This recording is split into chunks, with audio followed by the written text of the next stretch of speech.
Bonjour à tous. Alors,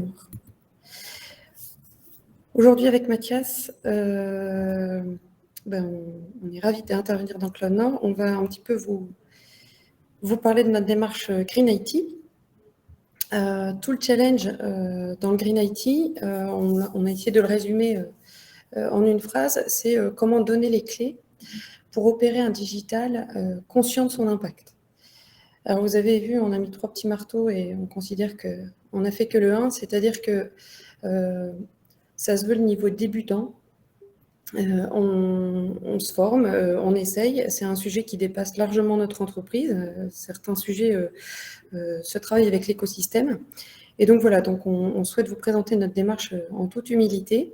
Et l'idée, n'hésitez pas, on répondra à vos questions et on pourra avoir de l'échange. L'idée, c'est de progresser et de susciter les échanges et interpeller pour qu'on ait un digital qui soit résolument conscient de son impact. Je me présente, Olivia Berthou. J'anime la démarche numérique responsable chez ADO depuis un peu plus de 2 ans. Pour l'ensemble de nos business units. Et je suis accompagnée de Mathias. Bonjour à tous, donc effectivement Mathias Dupont, je suis Cloud Advocate chez ADO. Donc mon rôle c'est de promouvoir la culture cloud au travers du groupe ADO. Voilà, donc dans la présentation, on va d'abord vous rappeler le contexte de notre entreprise, le contexte du numérique chez ADO, et ensuite on détaillera un petit peu notre démarche de mesure d'empreinte digitale et les actions de réduction que nous démarrons.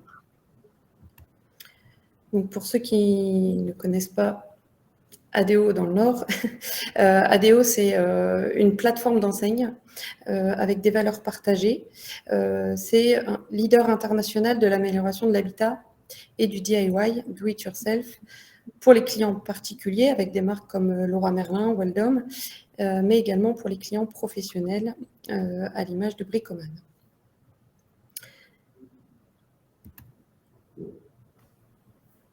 Aujourd'hui, chez ADO, on est plus de 150 000 collaborateurs dont les 2 tiers sont actionnaires, donc ça donne un réel engagement de nos collaborateurs. Notre turnover est actuellement de 26 milliards d'euros, dont 1,5 milliard sont réalisés en vente en ligne, et également au travers de nos 900 points de vente qui sont répartis dans les zones que vous voyez en bleu foncé sur la carte. On est numéro 1 sur le marché européen et numéro 3 sur le marché mondial. Voilà un petit peu nos capacités d'opération. Et donc, nous, à ADO Service, on vient soutenir aussi les démarches de l'ensemble de ces business units. Alors, quelques chiffres pour vous présenter le digital chez ADO. Ouais, merci. Donc des équipes IT qui sont réparties dans le monde entier, hein, du Brésil à la Russie en passant par l'Europe. Nous sommes environ 1900 collaborateurs internes et quasiment le double si on compte tous nos partenaires externes. 3000 produits digitaux qui couvrent l'ensemble de nos métiers de retailer. Il faut savoir que chaque produit digital possède un responsable qu'on appelle un product leader. Je vous dis ça parce que c'est important pour la suite de notre présentation, puisqu'on choisit de responsabiliser chacun de nos product leaders sur ce sujet qui est très important. Quelques chiffres pour vous parler de notre activité historique en termes de data center. Nous avons 3 data centers majeurs dans le monde, 2 en Europe et 1 en Russie, pour un total de environ 11 000 VM, et en termes de données, on se situe aux alentours de 4 pétaoctets de données. Quelques chiffres également pour vous peut-être donner un petit peu conscience de notre transformation cloud, on y reviendra par la suite. On travaille historiquement beaucoup avec Google, on a déjà plus de 3000 projets GCP. Et sur GitHub, c'est intéressant aussi de regarder l'activité qu'on a sur GitHub, je pense que c'est assez représentatif de notre activité dans le cloud. On a plus de 29 000 repositories dans GitHub pour une activité de 4800, plus de 4800 pull requests par semaine. ce petit slide pour illustrer, je voulais illustrer ici notre transformation cloud qu'on a commencé il y a quelques années. Il faut bien comprendre qu'une migration cloud, c'est pas simplement une migration de data center, c'est un changement total de culture, un changement total de nos manières de construire et d'opérer des systèmes informatiques. Donc j'ai voulu comparer ici en bleu une approche, une utilisation entre guillemets traditionnelle du compute avec des VM, telle qu'on peut la réaliser dans nos data centers. Et en vert, vous pouvez voir une utilisation plus cloud native du compute, donc basée essentiellement sur des conteneurs. Donc on voit qu'on utilise des VM chez GCP en l'occurrence depuis 2018, et qu'à partir de courant 2018, début 2019, on opère une grosse transition vers une utilisation beaucoup plus cloud native du compute, jusqu'à bientôt dépasser l'utilisation traditionnelle du compute.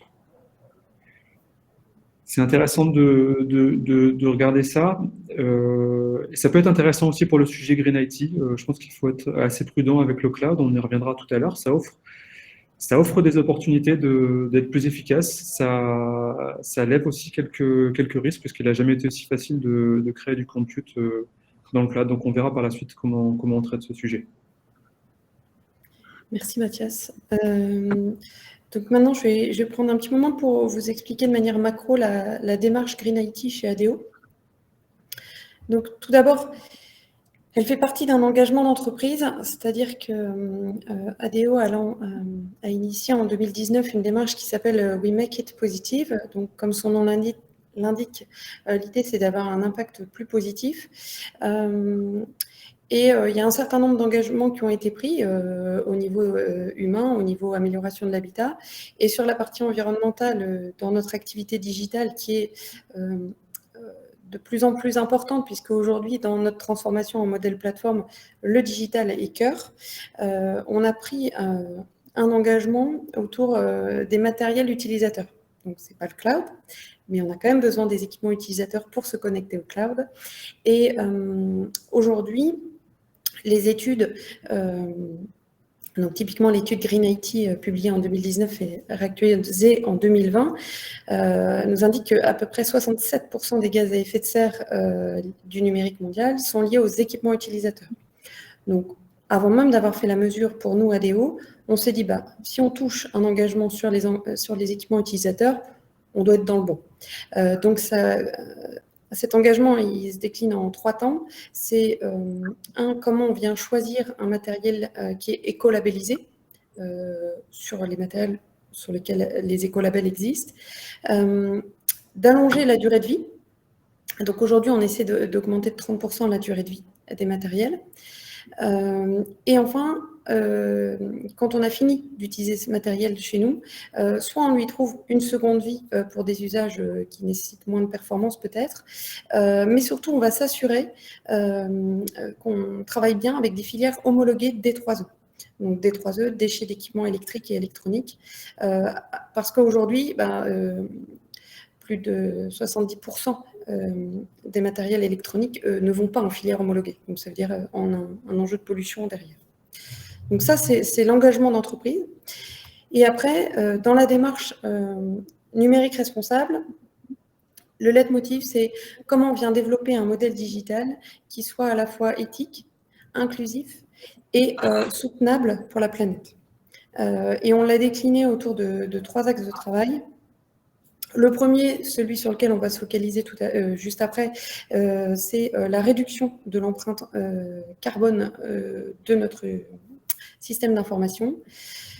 Le second, qui est presque le préalable aux 3 autres, qui est comment on vient sensibiliser l'ensemble des collaborateurs et former les collaborateurs du digital pour être ensuite en mesure, donc 3e axe, de développer des services digitaux qui soient pour tous, sobres, intuitifs. Donc on est sur tout ce qui est le travail autour de l'éco-conception, l'accessibilité de nos outils.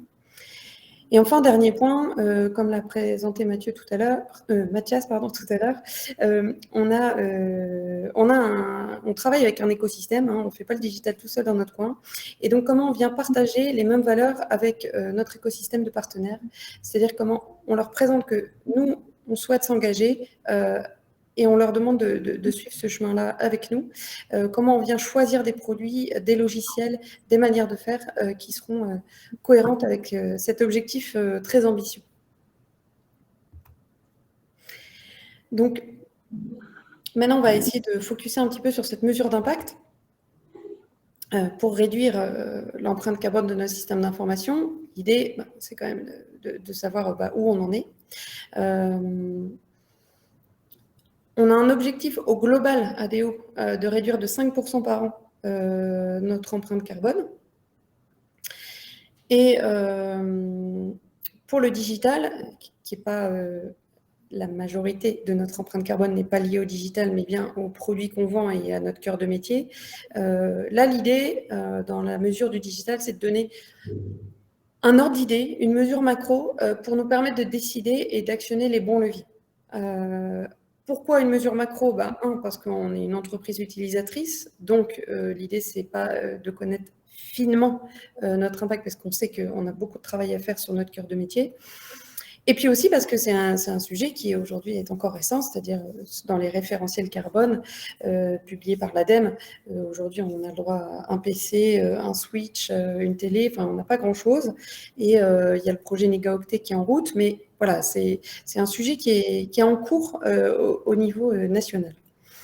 Et on a 3 périmètres d'études, le IaaS privé, donc infrastructure as a service, et le cloud, et enfin, les immobilisations, c'est-à-dire tout le parc physique palpable, puisque IaaS et cloud sont non palpables par nos utilisateurs, qu'il y a dans nos magasins ou nos sièges. Voilà.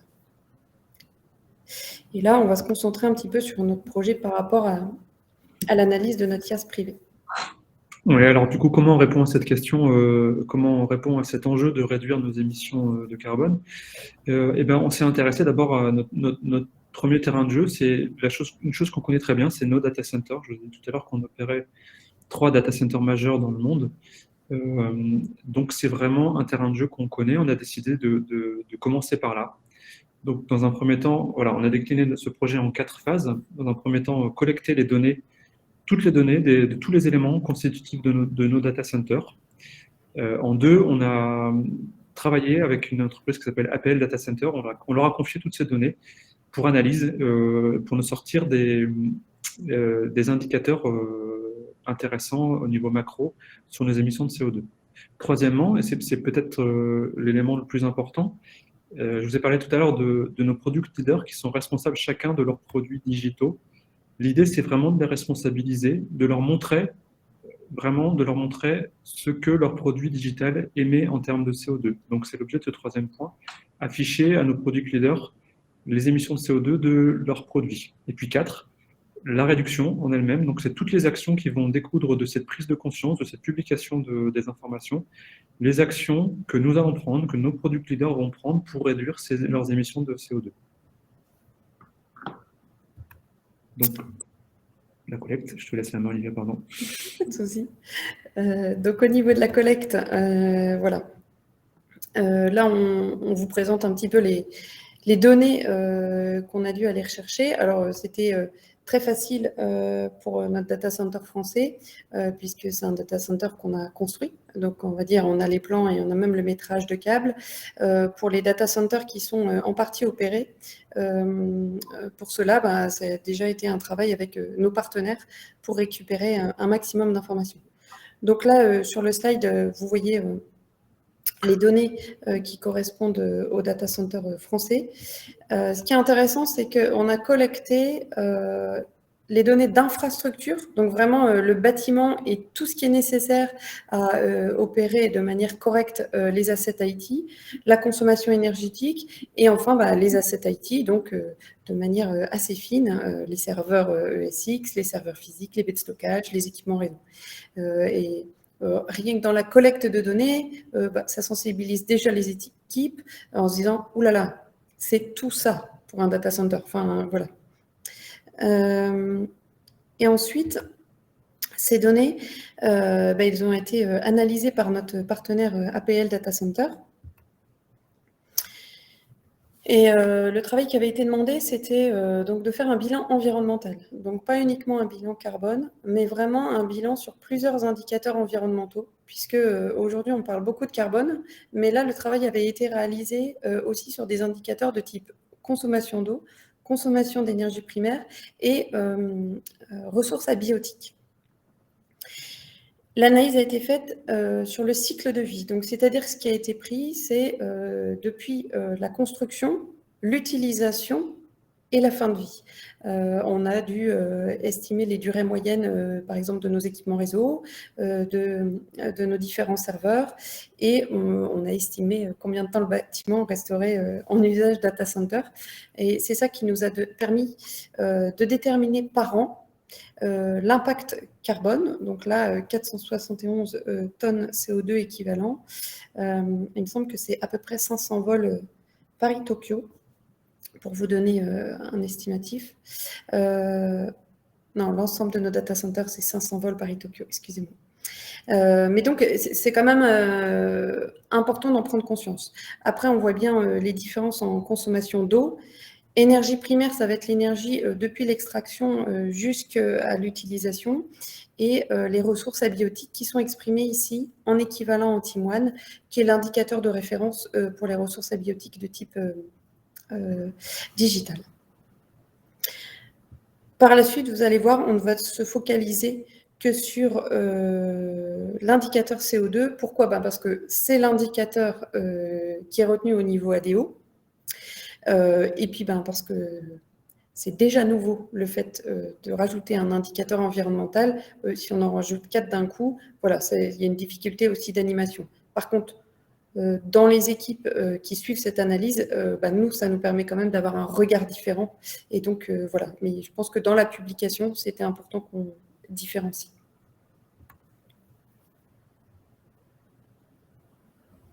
On ne t'entend plus, Mathias. Micro, ça marche plus. Pardon. Ce sont des indicateurs qui, pour l'instant, en l'état, restent des indicateurs macro. Je rappelle que l'objectif, c'est bien d'afficher à chaque product leader la consommation en CO2 de son produit pour qu'à son tour, il puisse prendre les actions nécessaires pour réduire cette consommation de CO2. Donc, il nous fallait trouver une granularité exploitable. Nous avons choisi les unités d'œuvre qu'on utilise déjà dans notre portail FinOps, donc des données compatibles avec nos modèles de facturation. En l'occurrence, on a utilisé pour l'IT les données qu'on utilise déjà, donc la vCPU, la RAM et la donnée stockée. Je vous passe les savants calculs que nous avons dû réaliser pour faire ça. Toujours est-il que, à l'issue de ces calculs, nous avons déterminé la valeur pour chaque unité d'œuvre, la valeur d'émission de CO2. C'est cette valeur que nous allons réutiliser dans nos portails.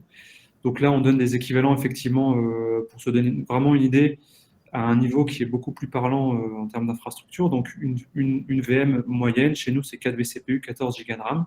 Et ben, on sait qu'en France, on va émettre 20 kg de CO2 par an, en Allemagne, 80 kg de CO2 et plus de 100 kg de CO2 en Russie. Ce sont des différences qui s'expliquent principalement, je pense, par le mix énergétique, qui est très différent en fonction des pays.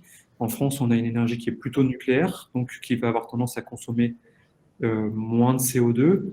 Par contre, on a vu tout à l'heure qu'on consommait en France probablement plus d'eau dans la production de cette électricité, donc dans le run de nos data centers. Bon.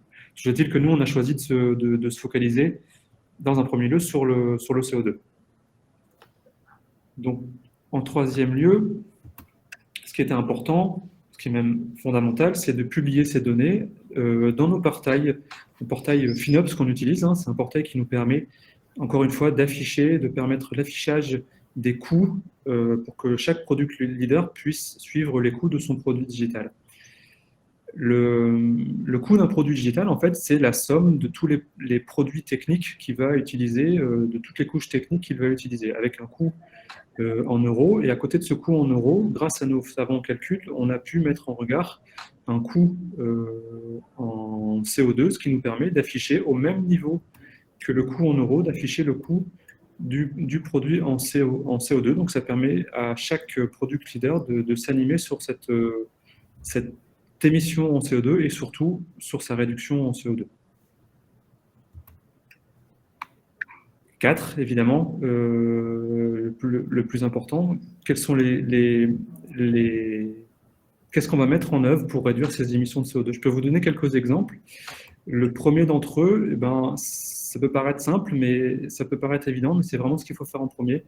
On a fait le ménage dans notre CMDB. On avait encore des VM qui étaient sans responsable. Donc, on a fait le ménage, on a sollicité tout le monde pour savoir à qui appartenaient ces VM. Et puis, ben, quitte à les arrêter, si elles n'ont pas d'utilisateur, parfois, il faut être un petit peu courageux. Donc, on les a arrêtés. Parfois, il y a eu quelques grincements dedans, mais je pense qu'il fallait en passer par là pour avancer, tout simplement. Et on a pu, grâce à ça, optimiser nos VM dans nos data centers.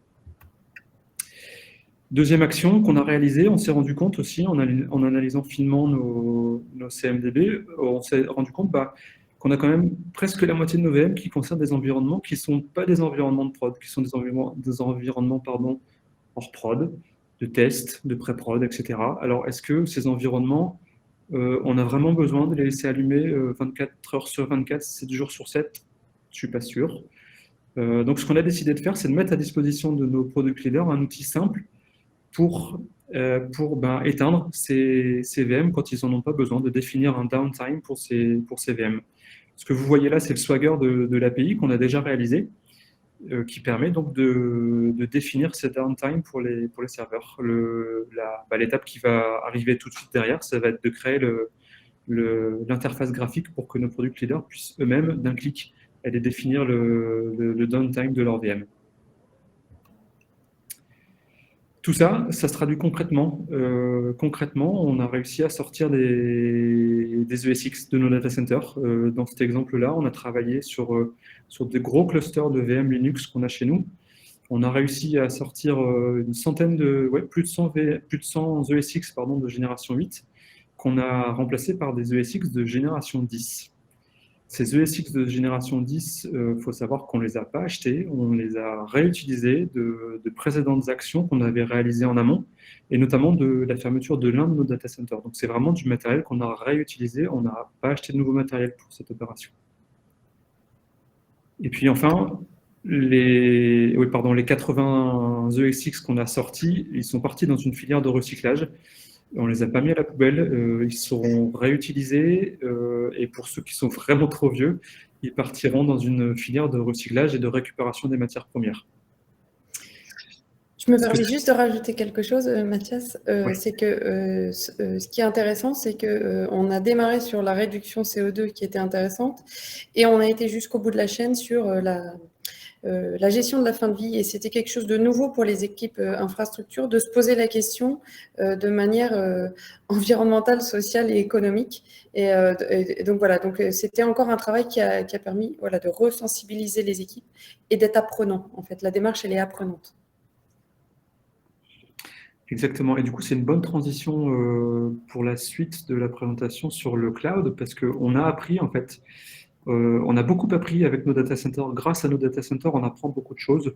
Sur le cloud, au bout du cloud, effectivement, ce sont aussi des data centers, mais ce ne sont plus des data centers qu'on opère. Donc, c'est un petit peu plus difficile pour nous d'avoir l'information précise comme on l'a calculé dans nos data centers. Sur le cloud, on a des partenaires qui ne partagent pas toujours leurs informations d'émission cloud. Du coup, chez AD, on est pragmatique, donc des équipes s'emparent du sujet. L'exemple que je vous montre là, c'est une équipe qui a osé, qui a utilisé en fait nos chiffres, les chiffres de nos data centers, et puis qui les a extrapolés à ces opérations dans le cloud. L'idée, c'est que même si ce n'est pas exactement le chiffre de notre cloudeur, parce qu'il est probablement plus efficace que nous, au moins on sait de quoi on part. On sait d'où on part et on sait qu'on peut optimiser ce qu'on fait dans le cloud. Ici, peut-être que vous voyez dans ce diagramme la partie rose, on voit qu'on a une consommation anormale. Alors, je ne sais pas si on voit, c'est peut-être un peu petit, mais ça permet de voir très vite que cet environnement, c'est un environnement de pré-prod pour l'Italie, en l'occurrence, pour Leroy Merlin Italie. C'est un environnement de pré-prod, et puis on peut voir qu'à un instant T, à un moment donné, on a une consommation en CO2 qui peut paraître anormale. Donc, on va pouvoir prendre des actions rapidement pour corriger le tir. C'est ça qui est intéressant dans la démarche pour moi. Donc voilà, au travers de ces exemples, c'est nos premiers pas de la mesure, de la publication et puis des initiatives collaborateurs et des différentes équipes pour justement travailler la réduction de nos émissions carbone. Trois choses pour dire d'aller plus loin. Un, c'est aujourd'hui, on a mesuré notre IAS et on doit encore travailler à plus de transparence sur les données environnementales de nos partenaires cloud. Aujourd'hui, elles ne sont pas toujours accessibles. Et au-delà de la transparence de ces données, elles ne sont pas toujours sur les mêmes périmètres. Parce que là, vous voyez, nous, on a fait une étude assez poussée quand même sur l'ensemble du cycle de vie. Des fois, on a des indicateurs qui sont uniquement sur la partie utilisation. Et donc, ça ne va pas toujours être évident de pouvoir comparer ou réutiliser et de parler des mêmes choses. Donc là-dessus, il y a c'est collectif, j'ai envie de dire, c'est pas que nous, ADO, mais je pense qu'il faut que collectivement, la communauté digitale s'anime pour avoir quelques standards là-dessus. Et normalement, notre partenaire principal, Google, est censé nous fournir d'ici la fin de l'année des premiers indicateurs de nos émissions CO2 dans notre usage du cloud. Deuxièmement, la transformation cloud, on a vu deux courbes qui grandissent. On a aussi un business qui grandit, qui s'appuie fortement sur le digital. Mais l'effet qui se coule du cloud, c'est le côté très facile d'ouvrir un environnement, d'ouvrir un nouveau projet, de demander de la ressource. Et donc, il faut qu'on soit très, très vigilant à l'effet rebond. C'est-à-dire que c'est facilitant. Notre partenaire Google affiche des performances qui semblent très bonnes. Bon, attention à ne pas utiliser plus. C'est pas parce que c'est meilleur qu'il faut en prendre plus. On a en parallèle de cet effet rebond une action interne qui est une démarche FinOps, donc de travailler la réduction des coûts. Donc, normalement, ça doit venir limiter l'effet rebond, mais aujourd'hui, rien n'est moins sûr que le 1 euro vaut 1 gramme CO2 équivalent ou 1 kilo CO2 équivalent. Donc, je ne sais pas si quand je réduis mes euros, je réduis nécessairement mon impact environnemental. Et le troisième point, c'est l'engagement des équipes. Aujourd'hui, on va dire qu'on a fait l'effort de publier les indicateurs, mais ce qui a fait qu'il y a des actions et qu'on a pu vous montrer quelques exemples de réduction, c'est bien un engagement de collaborateurs. C'est des collaborateurs convaincus qui, de ce fait-là, prennent la data et permettent la réduction. Aujourd'hui, nos avancées, elles sont fortement liées à des collaborateurs convaincus qui osent faire bouger les lignes. Et l'idée, c'est de faire bouger les lignes de manière plus globale et pousser cette initiative. Et je terminerai avec cette image qu'on a choisie avec Mathias, qui évoque la nature, mais aussi nous, l'humanité. C'est important qu'on amène l'ensemble et digital et métier à avoir un changement de regard. Un changement de regard aussi de la part de nos partenaires. Parce qu'aujourd'hui, il faut qu'on définisse un peu nos objectifs communs de réduction, comment on trouve un équilibre entre le souhait de digitaliser et les opportunités du digital dans la facilité d'opérer, dans les optimisations permises par le digital, et en même temps réduire ses impacts environnementaux. Donc c'est tout l'enjeu et toute la difficulté de cette démarche. Et donc voilà, donc on espère au travers de cette presse de vous avoir donné quelques idées et initiatives. On est preneur de vos retours et de savoir ce qui se passe dans vos entreprises ou dans vos cercles pour qu'on puisse avancer collectivement. Merci. Merci à tous.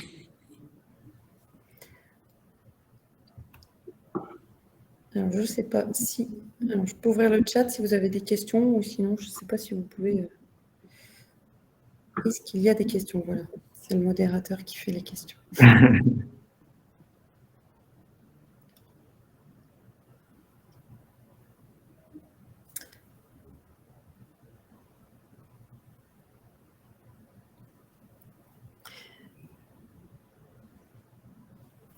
déjà éteindre nos serveurs hors prod. Merci.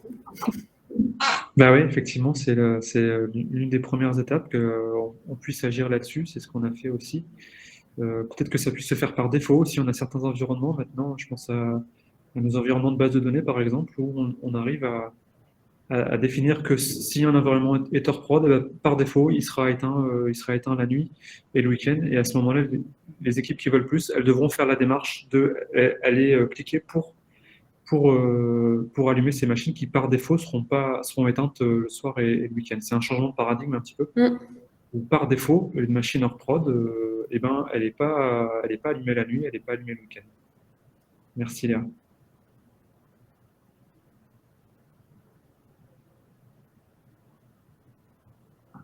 Est-ce que toutes les BU sont concernées ou juste ADO? Alors, là, sur les 3 data centers sur lesquels on opère, on est sur des data centers qui opèrent pour une partie de nos BU, pas toutes nos BU. Aujourd'hui, on va dire que sur la partie data center, il n'y a pas le Brésil, par exemple. Par contre, ce qu'il faut savoir, c'est que dans la démarche plateforme, on est sur énormément de commonalités.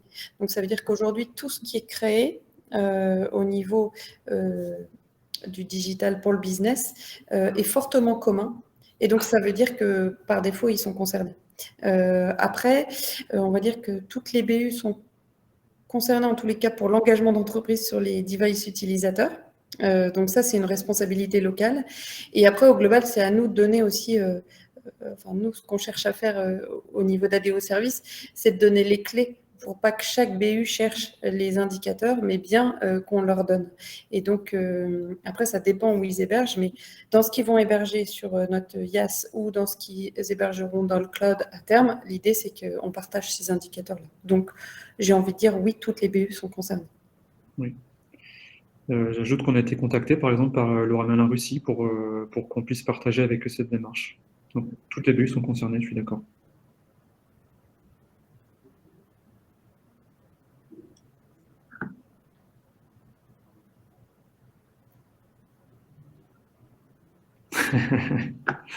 Très bonne question, Nicolas.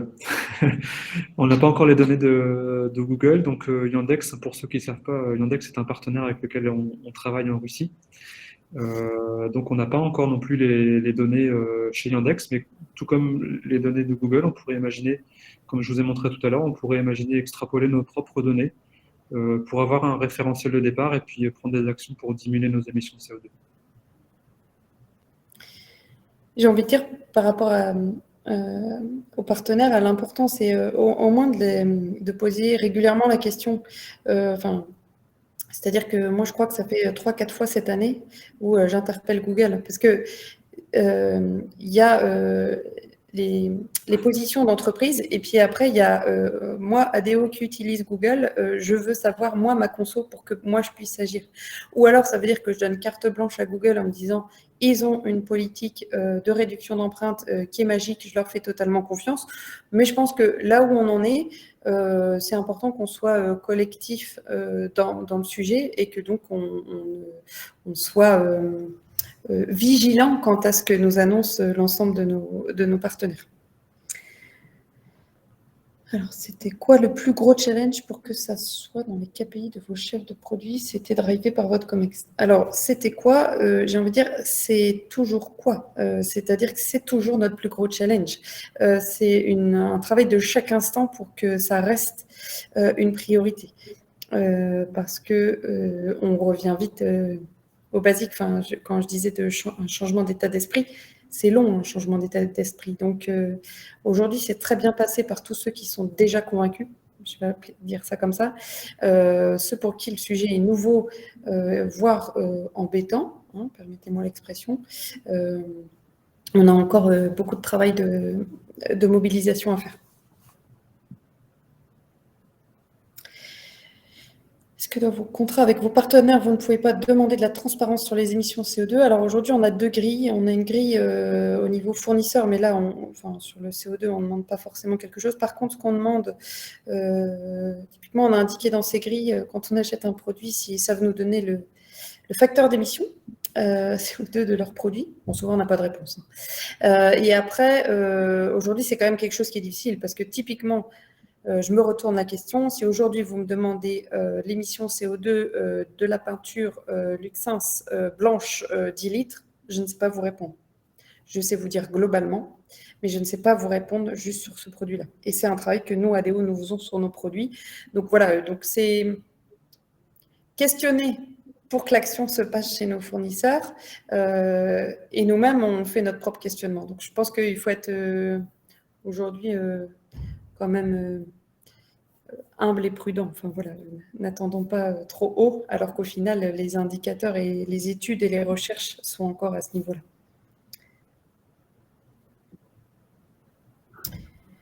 Quel est le budget de ce projet Green IT ou le nombre de T? Alors, globalement, l'étude, je peux vous donner le budget de la mesure.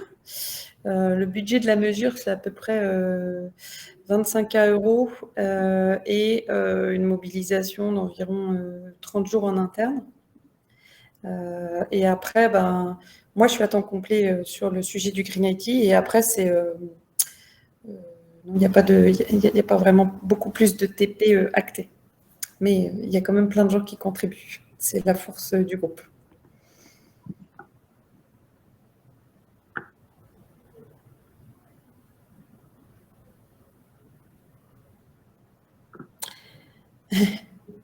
Alors, est-ce qu'on se rassemble? On a un groupe de travail avec certaines entreprises de l'AFM sur le Green IT. J'ai l'occasion, ADO Service est également adhérent de l'Institut du numérique responsable et on travaille sur certains groupes de travail aussi greffe sur la sobriété numérique. Donc, on a déjà interpellé Google, mais bon, même quand on se rassemble, on est bien peu de choses face à Google. Mais voilà, mais je pense que Google bouge. Hein. Enfin, là, de plus en plus, j'ai l'impression que je vais avoir l'info demain. Donc... On n'a jamais été aussi proche. Voilà. Oui, ça va vous faire rire, mais je vois les emojis, mais c'est vrai que c'est un sacré travail. Et puis c'est difficile aussi parce que eux, c'est un petit peu, enfin, voilà, c'est leur cœur de métier aussi. Donc leurs data centers sont certainement plus efficients que les nôtres, mais bon, après, on est aussi co-responsable de ce qu'on leur demande. Plus on va demander de choses, plus les émissions vont augmenter.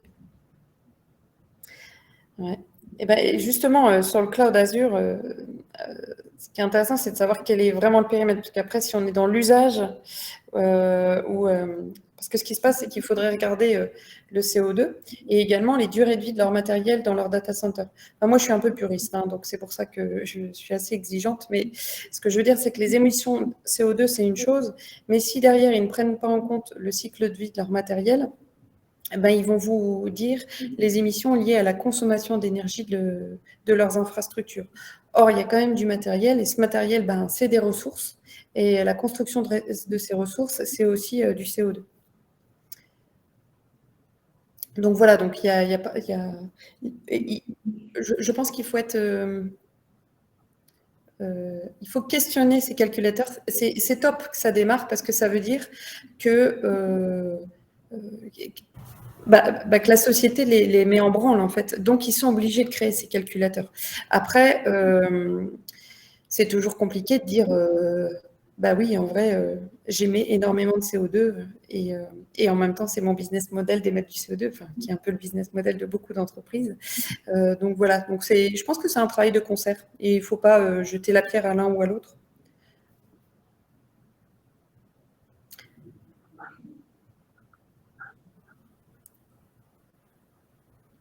Moi, si je peux terminer, juste, en fait, on doit diviser par 4 nos émissions de CO2. Donc, on a tous un travail. Est-ce que vous êtes satisfait des avancées chez ADO? Disons que on peut faire mieux.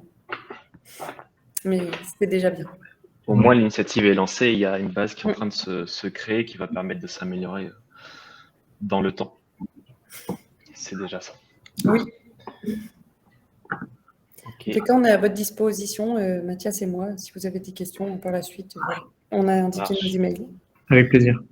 Parfait. Je ferai peut-être la mise en relation avec Valérie qui s'inscrit aussi sur la plateforme. Comme vous faites aussi un peu de Azure, il y a peut-être des échanges de bonnes pratiques à avoir de votre côté, entre vos deux entreprises. Ça marche. Merci beaucoup. Ok, top. Merci. Parfait. Eh ben, merci pour ce talk et pour ce Rex. Et du coup, on se retrouve, si je dis pas de bêtises, vers 15h30 pour un sujet sur des équipes distribuées résilientes avec Yohan Lazorsa. Eh bien, merci beaucoup. Et à tout Merci à à l'heure. tous. Au revoir.